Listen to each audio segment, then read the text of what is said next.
Lorsqu'une personne est affectée par un trouble neurocognitif, comme la maladie d'Alzheimer, certaines situations délicates impliquant des propos répétitifs, de l'agitation, de la confusion ou des refus lors d'activités nécessaires à son bien-être peuvent survenir.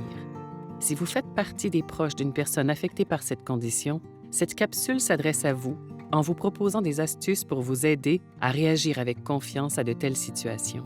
Elle fait suite aux capsules « Vivre avec un trouble neurocognitif, qu'est-ce que ça signifie ?» et « Communiquer de façon bienveillante avec une personne ayant un trouble neurocognitif ». Voici d'abord 3 stratégies générales à garder en tête pour interagir positivement avec des personnes affectées par cette condition et favoriser leur collaboration.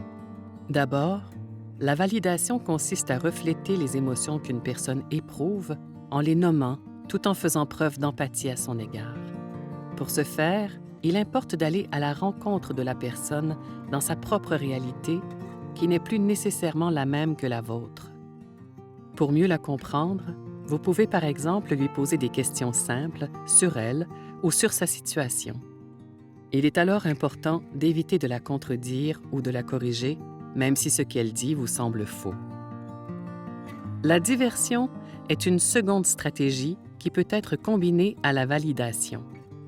Cette stratégie consiste à détourner l'attention de la personne en la redirigeant vers quelque chose de positif, par exemple en lui parlant d'événements heureux de son passé, de sujets qui l'intéressent ou en lui proposant une activité qu'elle aime. Finalement, prendre du recul face à une situation délicate peut aussi aider. Cette stratégie implique de prendre un temps d'arrêt pour observer la personne et son environnement afin d'identifier les éléments qui pourraient l'affecter. Il pourrait s'agir de fatigue, de douleur, de peur, de bruit ou de lumière forte ou de besoins comme la faim, la soif ou l'envie d'aller à la toilette. Même lorsque le temps presse, il est bon d'agir d'abord sur ces éléments et de s'adapter au rythme de la personne, puisque chercher à aller plus vite causera souvent plus de résistance. Voyons voir maintenant comment ces stratégies peuvent être appliquées à des situations concrètes. Lorsque les pertes de mémoire s'installent, la personne peut être portée à vous poser toujours les mêmes questions, par exemple en lien avec la date d'un rendez-vous. L'anxiété étant souvent à l'origine de ce comportement, l'impatience que vous pourriez ressentir ne pourrait alors qu'exacerber les répétitions. Il importe donc de lui redonner simplement l'information chaque fois qu'elle pose la question, par exemple en lui montrant la date et l'heure du rendez-vous sur le calendrier. Vous pouvez aussi tenter de cerner ce qui pourrait la rendre anxieuse et valider son émotion, par exemple en disant « Ça te stresse, n'est-ce pas, d'avoir à aller à ce rendez-vous médical? » La diversion peut aussi être utilisée en lui proposant, par exemple, de regarder des photos. Il arrive que les émotions vécues par la personne affectée par le trouble neurocognitif puissent engendrer chez elle de l'agitation ou même des réactions agressives. Tentez de garder en tête que les pertes de mémoire et la confusion peuvent être frustrantes, même effrayantes pour la personne qui les vit. Restez calme et essayez de rassurer la personne d'une voix douce, avec des gestes lents et posés, en lui faisant savoir que vous êtes là pour l'aider. Vous pouvez aussi valider son émotion en disant « Je vois que vous n'êtes pas content ».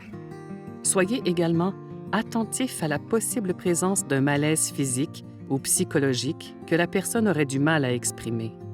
Vous pourriez alors tenter d'agir sur sa douleur, lui offrir une collation ou réduire les bruits environnants.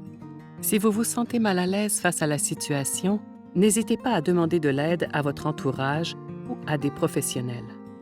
Comme de nombreuses personnes avec un trouble neurocognitif se souviennent encore d'événements du passé tout en ayant oublié le présent, certaines d'entre elles peuvent demander où se trouvent leurs parents décédés depuis longtemps ou vouloir rentrer chez elles dans un lieu où elles n'habitent pourtant plus. Dans ce type de situation, qui peuvent cacher un besoin d'être rassurées, il importe d'éviter de tenter de lui expliquer que c'est faux ou que ce n'est pas possible. Asseyez-vous plutôt près d'elle et parlez-lui d'une voix calme. Validez l'émotion ressentie en disant quelque chose comme « Je sais que vous aimeriez voir votre mère. Elle n'est pas là, mais elle est en sécurité. » Ou « C'est difficile, n'est-ce pas, de s'éloigner de sa maison? » posez à la personne des questions en lien avec ce qu'elle vous dit. Le rappel de souvenirs l'aidera à se sentir respecté dans son vécu et à se calmer. Tentez ensuite de passer à un sujet moins émouvant ou de la distraire. Lorsqu'une personne refuse de prendre part à des activités nécessaires à son bien-être, il importe de s'assurer qu'elle comprenne bien ce que vous lui demandez. Vous pourriez, par exemple, utiliser des gestes ou une image de la tâche pour clarifier votre demande. Si elle persiste dans son refus, il est préférable d'éviter d'insister et de plutôt lui proposer l'activité à nouveau un peu plus tard ou encore de demander à une autre personne de le faire. Gardez en tête qu'il est possible que certaines situations ou discussions mettent à l'épreuve vos limites. N'hésitez pas à en faire part à des ressources qui peuvent vous soutenir, comme la Société Alzheimer de votre région. Des professionnels sont là pour vous conseiller face à ce type de situation.